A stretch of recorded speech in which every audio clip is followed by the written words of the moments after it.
Shalom para todos.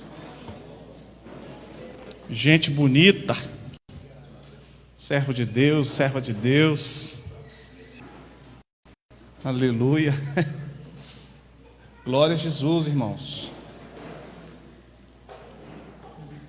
Tá ali. O Senhor tem sido a nossa vitória, amém? O Senhor tem sido a causa de nós não sermos consumidos. O Senhor tem abençoado ricamente o seu povo, nós temos sido abençoados, amém? Glória a Deus por isso. Deus abençoe cada um de vocês nesse domingo, em nome de Jesus, a família de vocês, para quem está nos assistindo pelo Facebook também, quem nos acompanha aí, né? Tem pessoas que têm nos acompanhado todos os domingos, de vários lugares do Brasil. Shalom sobre a sua vida, sobre a sua casa, sobre o seu ministério, no nome de Jesus. Amém, meus irmãos? Feche os seus olhos, vamos orar. Eu gostaria de orar por vocês nessa manhã e também orar pelos enfermos. Se tiver alguém enfermo, nós vamos orar para que o Senhor possa manifestar a sua bondade para conosco. Amém? Nós temos experimentado o milagre de Deus, a provisão de Deus, a cura de Deus, a shalom de Deus sobre as nossas vidas. Feche os seus olhos. Senhor, nosso Deus e amado Pai, te agradecemos. Deus, nós te agradecemos com todo o nosso coração, em ações de graças, ó Deus, louvamos o nome do Senhor, entronizamos o Senhor sobre essa igreja, sobre as nossas vidas. Nós colocamos diante do Senhor, meu Deus, cada um que se encontra nesse lugar, as pessoas que têm nos assistido também pelas redes sociais, que estão nos acompanhando nesse exato momento. Nós clamamos como igreja para que o Teu Espírito Santo se sinta à vontade. O Senhor está nesse lugar porque a Sua palavra confirma isso. Nós acreditamos, ó Deus, e nós queremos pedir ao Senhor, porque também é promessa do Senhor para nós pedirmos o que nós quisermos, segundo a Sua palavra, nós receberemos essas respostas. Que o Senhor possa visitar, Deus, nessa manhã, cada uma das pessoas que estão enfermas, meu Deus, do nosso meio, a Milane, a Ana, Senhor, o Marcelo, qualquer outra pessoa que se encontra enferma, que o Senhor possa curar no nome de Jesus, que o Senhor possa também curar essas pessoas que estão enfermas, que estão nos ouvindo. Meu Deus, nos dê autoridade, Deus, no nome de Jesus, de colocar as mãos sobre os enfermos e os enfermos serem curados, de orar para os enfermos e os enfermos serem restabelecidos. Nós não pedimos um alívio momentâneo. Meu Deus, derrama a cura, a economia, cura, Senhor, no nome de Jesus, essa pessoa. Faz um milagre, Deus, e mostra, meu Pai, a sua grandeza, o seu poder, a sua soberania, a sua onipotência sobre essa terra, sobre essa igreja, no nome de Jesus. Amém, irmãos? Glória a Deus. Eu gostaria de compartilhar.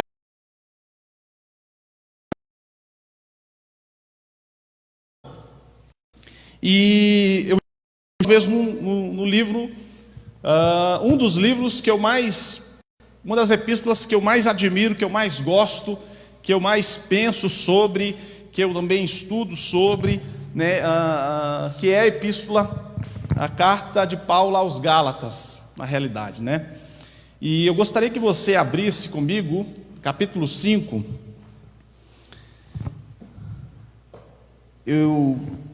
Na verdade, a carta de Gálatas, ela tem muita coisa para ser compartilhada, para estudo, para aplicação e etc, né? Mas eu gostaria de compartilhar o final de Gálatas, capítulo 5. Coloca ali o slide. Gálatas, capítulo 5, slide. Versículo 16 ao 25.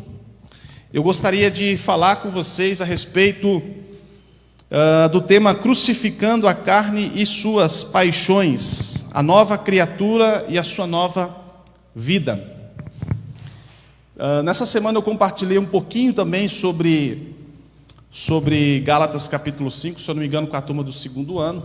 A turma do terceiro ano nós já vamos finalizar Romanos nesse primeiro semestre, e nós vamos entrar em Gálatas no segundo semestre. Gálatas é uma carta de aplicações, e eu gostaria de falar exatamente sobre uma das partes que o livro de Gálatas vai falar sobre os para nós que somos crentes, para nós que nascemos de novo, para nós que experimentamos o poder da cruz, o poder da morte e da ressurreição, no livro de Gálatas, capítulo 5, versículo 16 ao 25.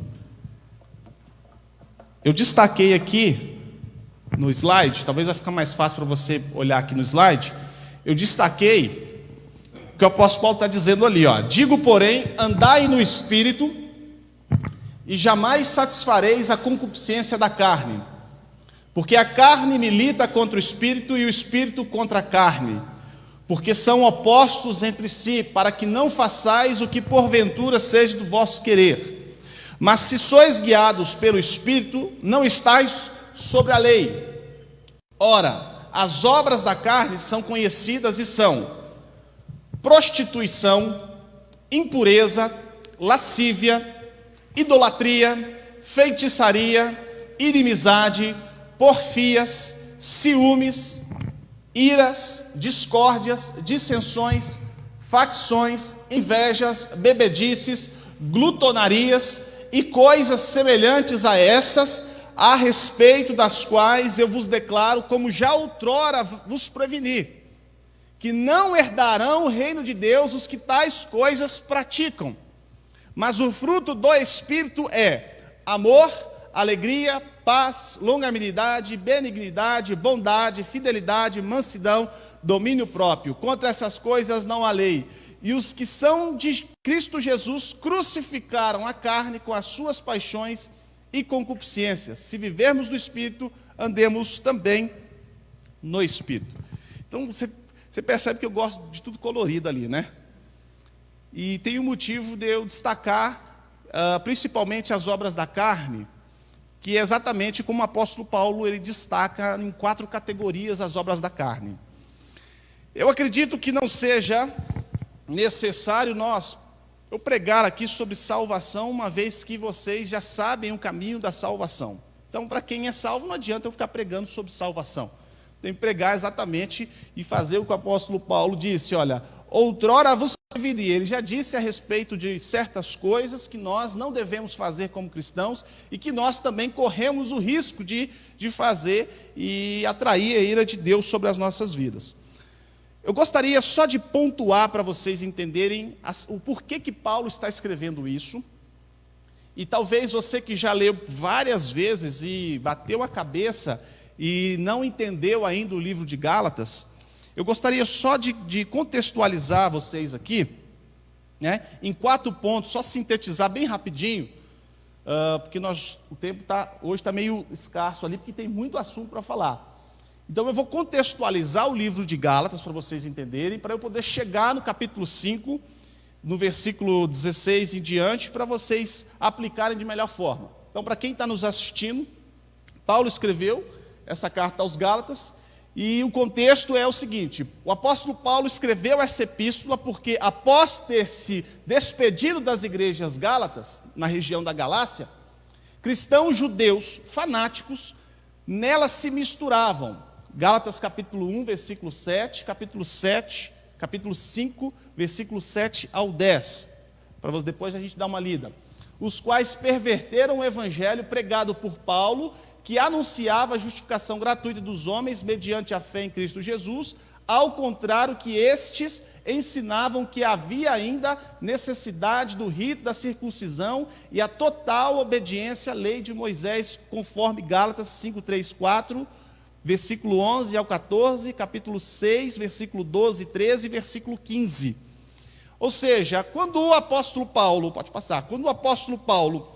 ele deixou a região da Galácia, as igrejas que estavam ali naquela região, infiltraram no meio dessas igrejas muitos judaizantes, trazendo um outro evangelho que não era aquele evangelho que o apóstolo Paulo tinha ensinado, sobre a justificação pela fé, dizendo que aqueles indivíduos crentes que acabaram de se converter, esses gentios que acabaram de aceitar esse evangelho do apóstolo Paulo, eles deviam novamente observar não somente a circuncisão, que era um rito que Deus havia feito com Abraão para fazer parte da aliança abrâmica, não somente a circuncisão, mas também observar toda a lei de Moisés. Gálatas capítulo 6, versículo 12, 13 e 15, o apóstolo Paulo vai dizer o seguinte: ora, se vocês observarem um preceito que é a circuncisão, vocês vão ter que obrigatoriamente escolher viver pela lei de Moisés integralmente, esquecendo daquilo que Cristo e a obra que Cristo fez na vida de vocês. Segundo ponto para nós contextuarmos. Depois que Paulo partiu da região da Galácia, os novos crentes se afastaram da mensagem justificação pela fé e abraçaram, por exemplo, o cerimonialismo. Então eles começaram a guardar datas, festas, fazer festas de cerimônia, etc, etc, etc, que a tradição ordenava que eles fizessem. Capítulo 4, versículo 10 vai dizer isso: olha, vocês ficam guardando as datas, meses e anos, festas, etc e tal. Segundo, o legalismo, capítulo 2, versículo 20 e 21. O apóstolo Paulo dizendo: olha, agora estou em Cristo Jesus. A vida que agora vivo, vivo pela fé no Filho de Deus. Ora, eu anulo a graça de Deus? De jeito nenhum, porque se a justiça viesse por eu ter cumprido as regras, então Cristo morreu em vão. E nós fazemos uma conexão com Filipenses, quando o apóstolo Paulo dá o seu gabarito, né, dá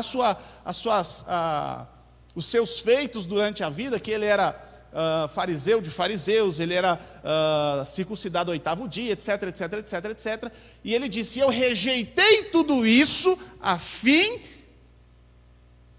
de conhecer o meu Senhor Jesus e prosseguir em conhecer o meu Senhor. O que esses crentes fizeram? Eles reduziram a importância da expiação e ressurreição de Cristo nas mensagens paulinas.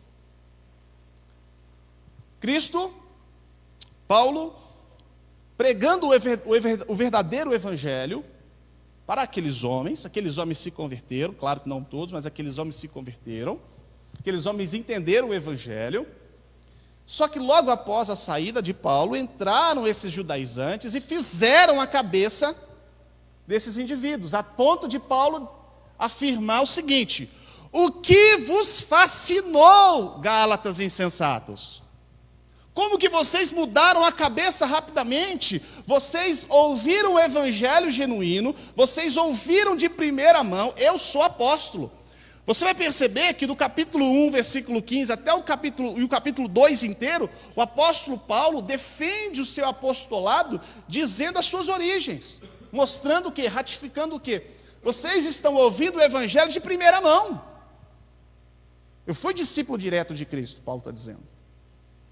Eu fui discípulo direto de Cristo. Esses homens aí que se converteram e dizem estar perto de Cristo, né, ou seja, são discípulos de Cristo, não, eu recebi a revelação, Gálatas 1, 15 ao 17.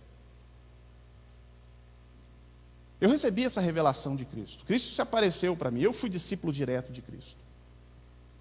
E vocês ouviram o evangelho, vocês confiaram no evangelho que eu estou ensinando para vocês, passa pouquíssimo tempo, vocês já abandonaram o barco? Vocês já mudaram a casinha? Vocês se permitiram voltar às mesmas ideias que vocês tinham no passado? Gente, é um perigo nós que estamos aprendendo o evangelho de Cristo e por qualquer motivo, eu disse por qualquer motivo, nós mudarmos o nosso modo de pensar de uma maneira em que vai diametralmente oposto àquilo que era o original. Então, por exemplo, se eu entendi o evangelho, que o evangelho, daqui a pouco eu vou mudar a minha mente, vou mudar esse evangelho, vou começar a diluir esse evangelho, vou começar a mudar as origens, a originalidade do evangelho por questões pessoais, por questões egoístas ou por qualquer outro tipo de questão, justamente aquilo que a Bíblia diz para nós não fazermos. O apóstolo Paulo disse isso: se alguém chegar para vocês, Gálatas, e vos apresentar um outro evangelho, a não ser esse que eu tenho apresentado para vocês, seja maldito. Mesmo que o Pedro, o líder da igreja, chegue aqui e apresentar, seja maldito. No próprio livro de Gálatas você vai ver que Paulo adverte Pedro por causa da hipocrisia que ele estava vivendo. Ou seja, seja considerado anátema. O que vos fascinou? Essa expressão fascinar é encantar os olhos. Tem muitas coisas e muitos tipos de ensino que encantam os nossos olhos. Não é verdade? Encanta os nossos olhos. Por exemplo, se nós formos para o campo filosófico, nós vamos ver o socialismo, né? Encanta os nossos olhos. A princípio, né? Encanta os nossos olhos. Mas quando nós vamos olhando os meandros da coisa, nós vamos olhando por dentro a natureza, a substância dessa filosofia aí, nós vamos ver que isso é uma podridão.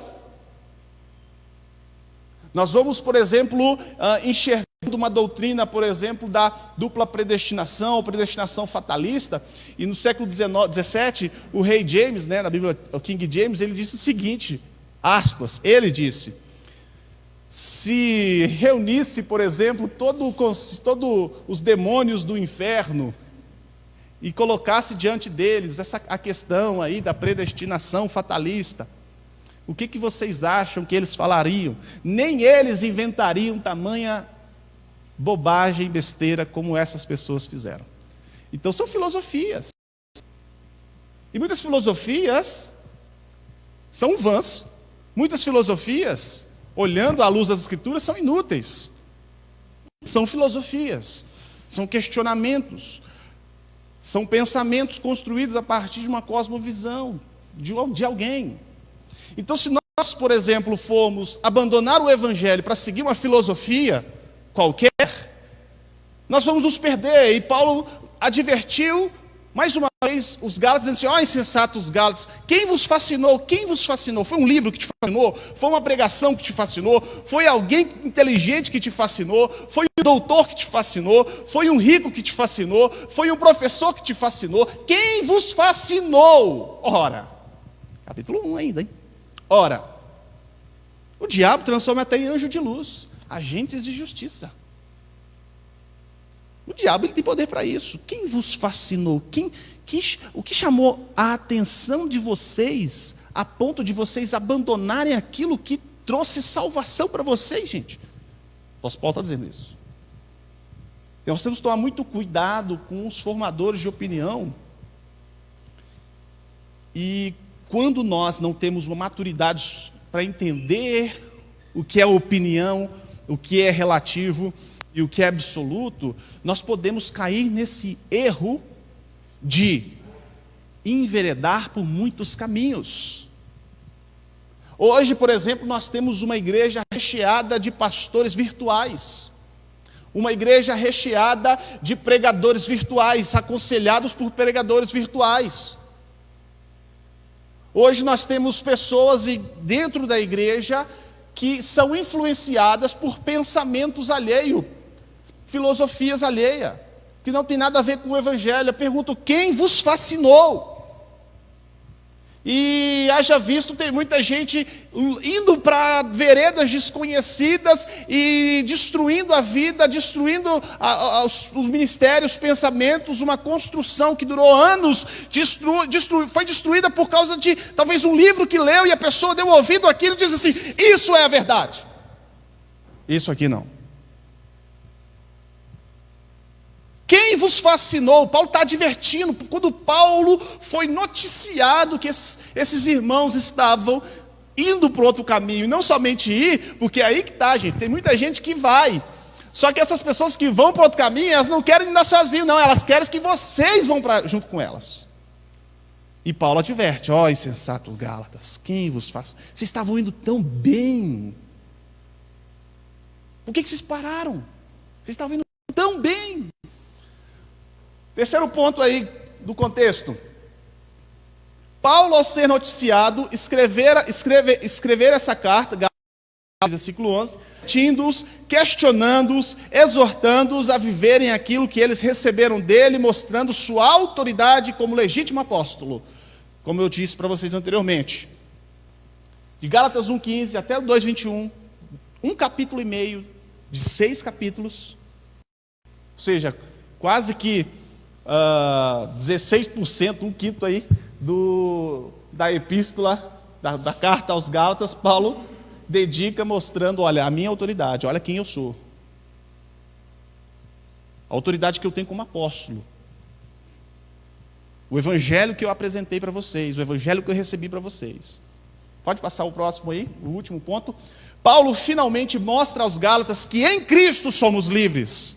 Gálatas capítulo 1, versículo 4 e 5. E aconselha a permanecerem livres nessa nova vida do Espírito. Gálatas capítulo 5, versículo 15 ao 26. E não segundo a carne. Feito essas considerações do contexto, Paulo ele começa a entrar de uma maneira aplicativa no versículo 16, dizendo o seguinte: digo, porém, capítulo 5 vai mostrar, até o capítulo 4 vai mostrar a liberdade, capítulo 5 mais uma vez confirma a liberdade, e Paulo ele usa uma transição para chegar a esse tema por causa de uma falta de relacionamento ou ausência do relacionamento entre os irmãos, dizendo o seguinte: olha, se vocês conviverem dessa maneira, gladiando, vocês vão devorar um ao outro. Eu fui noticiado, eu fui informado, igual lá em Coríntios, né? Aos da casa de Cloe. Eu fui informado que há problemas graves e seríssimos de relacionamento aí na comunidade da Galácia. Vou pegar um foguete e estou indo para aí. Né? Como diz a Dilma, né? A Via Láctea, né? E por causa desse problema de relacionamento, por causa desse problema gravíssimo de relacionamento,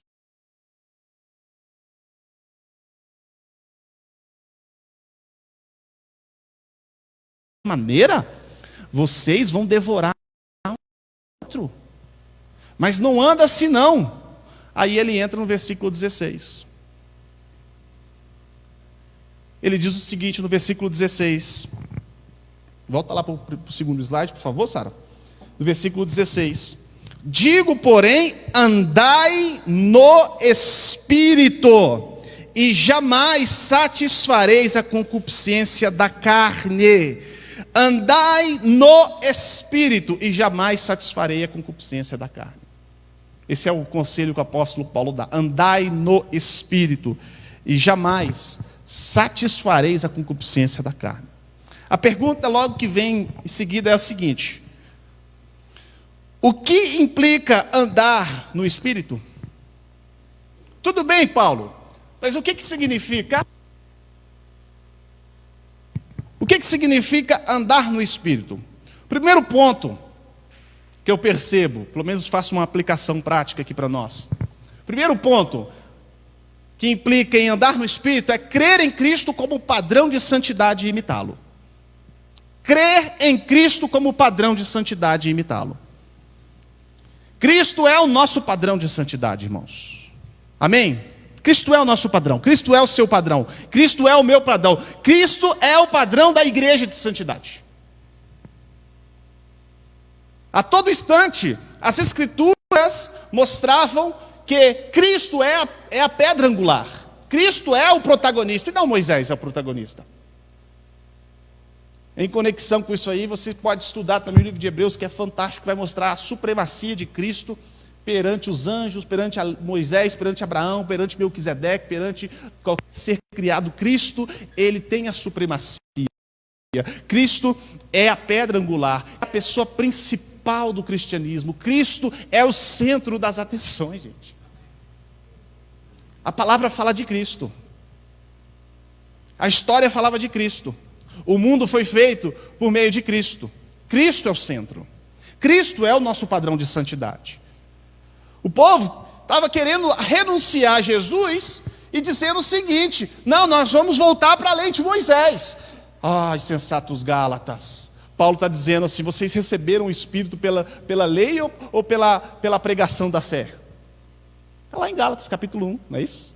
Vocês receberam o Espírito de Deus, a promessa de Deus. Gente do céu, o que o Espírito representa para o Evangelho?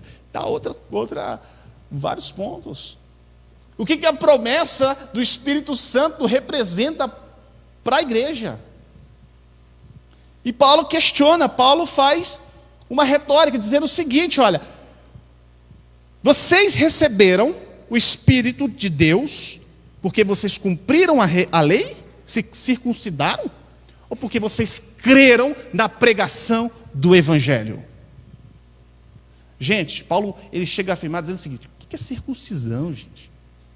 Circuncisão. Deus, o que é circuncisão?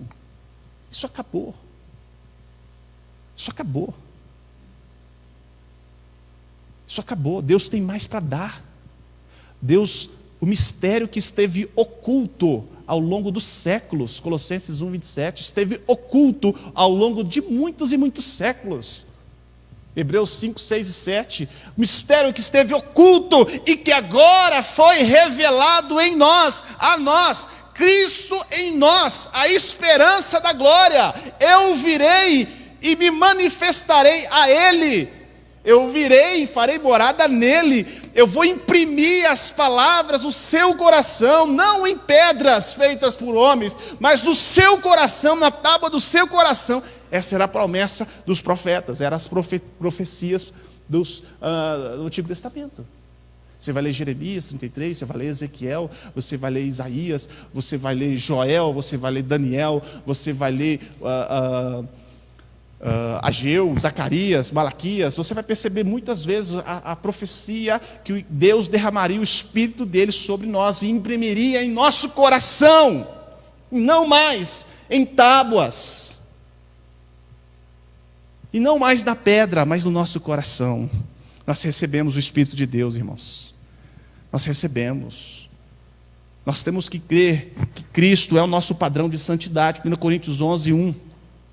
Paulo disse o seguinte para o povo de Corinto, que também é uma das principais cartas de Paulo: sede meus imitadores. Paulo chama a responsabilidade: sede meus imitadores, como eu sou de Cristo, eu imito Cristo. Cristo é meu padrão de santidade. Eu sou pequeno Cristo, eu sou cristão, eu imito a Jesus. Jesus é o meu Senhor, Ele é o padrão de santidade. Ele é o padrão de santidade moral.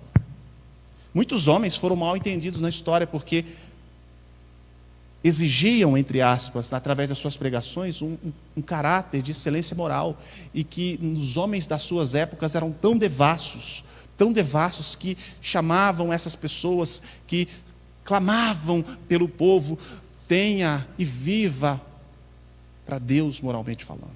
E eles eram aclamados como hereges. Nós vemos isso aí nos primeiros séculos. Nós vemos no primeiro século, pelo menos é o que a história diz.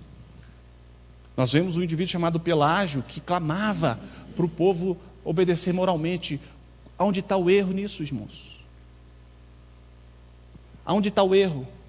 E hoje talvez nós somos taxados de homofóbicos porque nós dizemos o seguinte: lemos um versículo da Bíblia e dizemos o seguinte: mulheres, sede submissas ao marido. Aí vai nos taxar também como homofóbicos, machistas, racistas, xenofóbicos, taxistas não, porque o táxi agora se foi uberistas.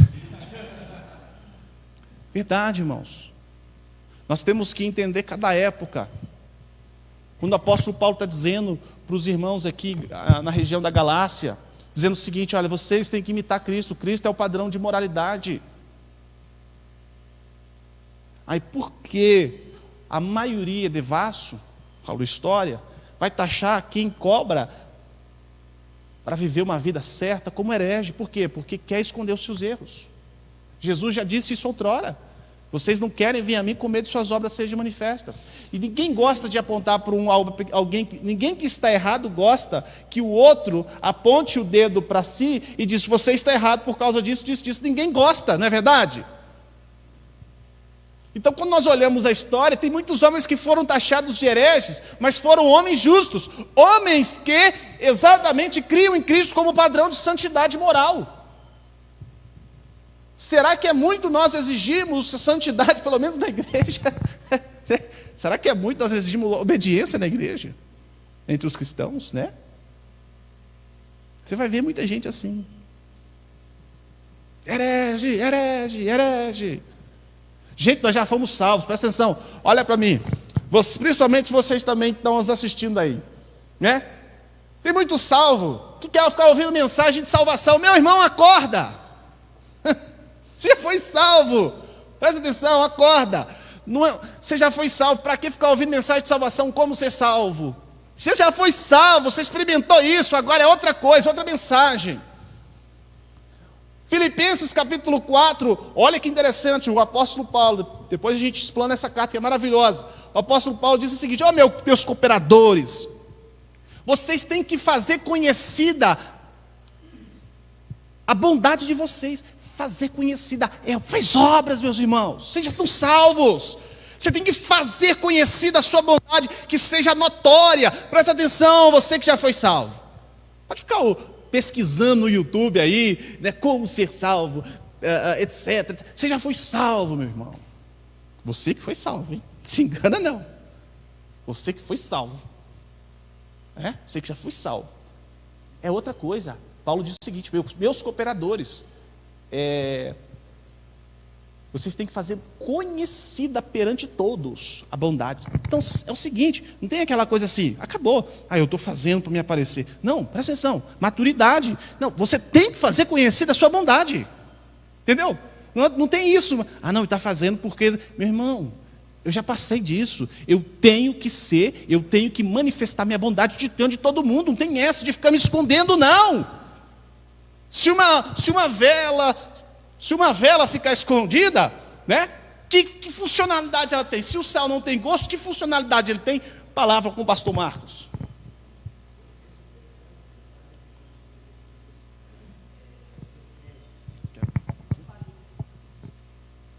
Tem um texto de Efésios interessante, 2 textos, né? Porque há uma briga, né, sobre essa questão com relação à salvação. É evidente, quando você lê a palavra de Deus, você não é salvo pelas obras, você não é justificado pelas obras. Mas quando você pega o texto de Efésios 2, capítulo 2, verso 8, fala bem assim: porque pela graça sois salvos mediante a fé. Isso não vem de vós, é dom de Deus. Não é de obras para que ninguém se glorie, pois somos feitura dele, ou seja, feito por ele, criados em Cristo Jesus para as boas obras, as quais Deus de antemão preparou para que andássemos nela. Aí você volta no versículo 1, no capítulo 1, verso 4, diz assim: assim como nos escolheu nele antes da fundação do mundo, para sermos santos e irrepreensíveis perante ele em amor. Quais são essas obras? Essas obras têm a ver com a santidade, com ser irrepreensível e outras coisas mais. Ou seja, o que é demais pedir para ter um padrão moral? Deus nos fez para isso, para as boas obras. É claro o texto. Perfeito. Pega o microfone, por favor, Douglas. Isso que o pastor falou foi interessante. Também tem 2 pontos nisso aí. O primeiro, que eu acho interessante salientar: a salvação não é pelas obras, porque partindo da teologia de Paulo, ninguém cumpriu, quer judeu, quer não judeu. Então, não pode ser mais, porque você já desobedeceu. Quem peca no mandamento da lei, peca todos, então já era. Então, parte desse pressuposto. Paulo já encerra todos debaixo da desobediência. Então, a velha exemplo do pastor Larry, né? Eu pego um carro daqui até o Espírito Santo, tomo uma multa em São Paulo, daí por excesso de velocidade. Na volta eu fico consciente e penso: não vou andar dentro do limite da lei todo o caminho. Volto, tomei uma multa numa BR, vou lá tentar recorrer à multa na PRF. Vou lá e a alegação que eu vou dar para o policial é o seguinte: não, eu tomei uma multa, mas foi só uma, e no caminho de volta eu fiz tudo certo. Quem me atender vai olhar para mim e vai dizer: não, obrigação sua fazer tudo certo. O fazer certo não anula o teu errado. Então, quando Paulo fala que a salvação não é pelas obras, é porque ninguém cumpriu, né? A primeira saliência, assim, que o pressuposto contrário era: se você cumprisse toda a obra, você em si, não é que você é salvo, você já nunca teria, digamos, ser desconectado de Deus. Esse é o conceito claro. Então, a salvação não é pelas obras, porque a segunda chance não bate. Essa segunda alternativa, essa nova vida, não é você que gera em você, é Deus que gera e ainda gera manutenção no caminho. Então, não tem como ser pelas obras mesmo. Mas, como o pastor falou, não é pelas obras porque você não cumpriu. Mas se tu não cumprir as obras na segunda chance que você tem na nova vida, você também não sobe. E O segundo ponto que o João salientou bem, que eu acho que é muito interessante. A carta aos Gálatas, como toda perversão, começou da mesma maneira, da mesma e velha maneira bíblica. Distorção do conceito real de autoridade, né? É o perigo de alguém que quer distorcer o caráter da pessoa e não a ideia que ela prega, né? Tu vê que Paulo já começa, tanto na carta de Gálatas como Filipenses, ele faz força para mostrar o apostolado e a fé dele. As pessoas se infiltravam nas igrejas que ele constituía, e em vez de mostrar a dialética deles, o alvo deles era a pessoa de Paulo. Esse aí não é um apóstolo, não é um apóstolo porque ele não teve com os 12 de Jesus. Sim. E outra, ele sabe de onde é Paulo? Paulo é da Sicília, ele não é alguém de Jerusalém, então ele não entende muito bem da lei judaica. Entenda, ele é um gaúcho de apartamento, então ele não entende nada de churrasco, ele nunca pegou numa carne, ele não sabe a diferença de costela para maminha, para ele tudo é carne.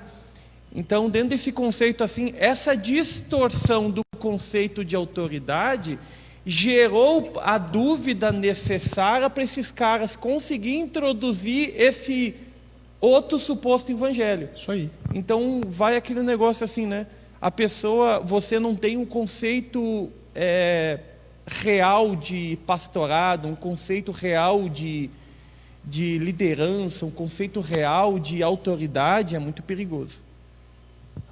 Né, eu vou citar os versículos que vai estar ali no quadro, tá? Então, obedecer os mandamentos e não pecar.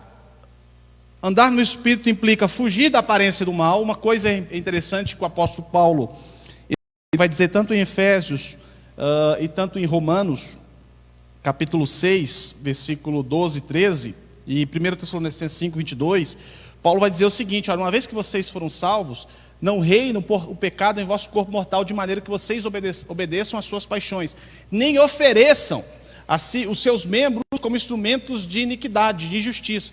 Isso é interessante, porque uma vez que nós fomos libertos, nós vamos ser tentados, nós vamos ser convidados a ir além do limite estabelecido por Deus, para pecar, e também nós temos que tomar cuidado para não correr atrás de tentação. Se você tem dificuldade em uma certa coisa, em um certo tipo de tentação, se você tem uma concupiscência, né, de alguma coisa exatamente, você não pode se oferecer para ser tentado. Basta a tentação que já vem. Basta a tentação que já vem. Então, assim, se você andar muito à beira do abismo, como dizia o pastor Larry, se você começar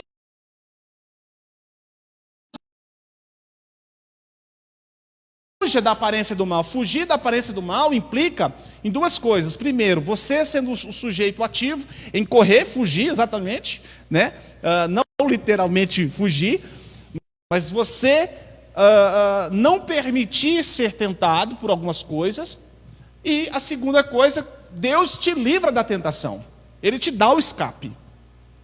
Então, ao mesmo tempo, você é um sujeito ativo e um sujeito passivo. O que isso significa? Ao mesmo tempo, é sua responsabilidade fugir da tentação e é responsabilidade de Deus, segundo a palavra, de te prover o escape. Porque é o. Amém? Vamos lá. Não dar lugar ao diabo, meditar e crer nas Escrituras e orar constantemente. Tá? Claro que cada ponto desse aqui, né, já foi ministrado para vocês em outras pregações, pastor Marcos, outros pregadores, mensagens que vocês já ouviram, etc. e tal. Mas eu só gostaria de trazer para vocês mais uma vez o que significa andar no Espírito. E, para finalizar, eu só vou passar para vocês e fazer uma leitura básica aqui de alguns versículos e as obras da carne. Não vou explicá-las. No próximo culto, eu vou explicar para vocês exatamente as obras da carne e, no outro culto, os frutos do Espírito. Porque a carne milita contra o Espírito e o Espírito contra a carne, porque são opostos. Carne e Espírito são opostos. São opostos, são divorciados aí, carne e Espírito. Mateus 26, 41, vigiem, orem para que não caia em tentação, o espírito está pronto, mas a carne é fraca. João 3, 6, o que é nascido da carne é carne, o que é nascido do espírito é espírito. João 6, 63, o espírito da vida, a carne não produz nada que se aproveite. Romanos 7, 14, porque bem sabemos que a lei é espiritual, eu todavia sou carnal. Romanos 8, 5, porque os que se inclinam para a carne cogitam das coisas da carne, os que se inclinam para o espírito, das coisas do espírito. Gálatas capítulo 6, versículo 8, quem semeia para a sua carne, da carne colherá destruição, mas quem semeia para o espírito, do espírito colherá a vida eterna. E o próximo versículo, ora, as obras da carne são conhecidas e são...